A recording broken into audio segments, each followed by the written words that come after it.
You remember when I promised I was going to do more of these types of reviews? Oops.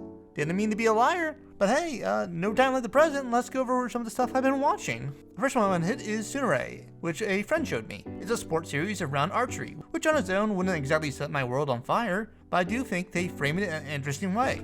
The main character, while your typical prodigy, is all but giving up on the sport due to being affected by target panic, an actual condition that archers can get which greatly impacts their ability to aim and shoot their arrows confidently, turning the series from a typical sports series into a more slow and healing based series. As his friends take an effort to help him overcome this. They do eventually go to a tournament, and it's fine, but it's mainly to illustrate him overcoming his issues and returning the favor to help the morale of the team. It also has some killing vibes, but it is a male-centered sports series, so no surprises. Overall, the series is fine. It doesn't hit the right vibes for me, as I prefer a more active sports series, but I think it definitely gets a niche recommendation.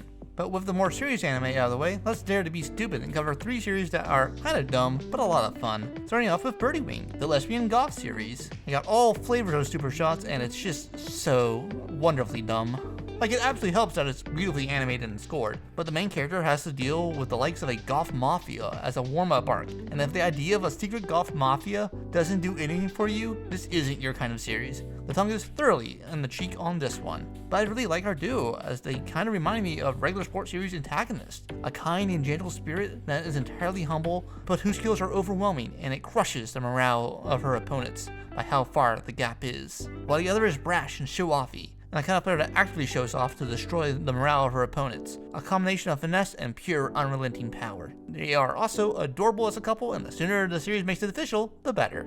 But speaking of romance, let's talk about Love After World Domination, the romance series that asks the question, what if the leader of a Sentai series and the enemy team's ace fell in love with each other? As someone who grew up with Power Rangers, this is absolutely up my alley. It does a good job of parodying the genre, and I really like the series' humor. The main couple is adorable, and I love them and their various secret dates they go on.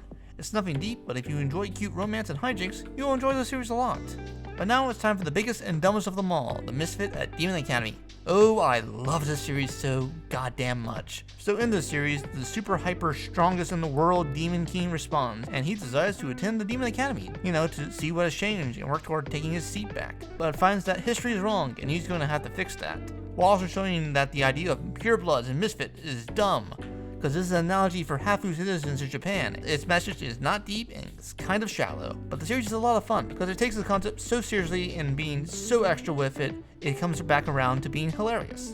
The Demon King literally says things like, "Oh, you thought killing me would kill me? How wrong you are," and pulls the wildest shit out of his ass. It's an indulgent power fantasy, but it crosses the line twice, so it becomes quite enjoyable to watch. But additionally, I like some of his characters. The parents are absolutely hilarious, treating their Demon King as their precious little boy. And maybe because he is canonically like a year old and quickly aged up after becoming sentient, that he was in fact the Demon King. So the moments of them being proud of their little boy and going out of their way to baby him, and Demon King's like, yeah, you should treat me well. I'm pretty awesome. It gets a laugh out of me every time. So if you want something silly and a bit indulgent, I can't recommend this series enough.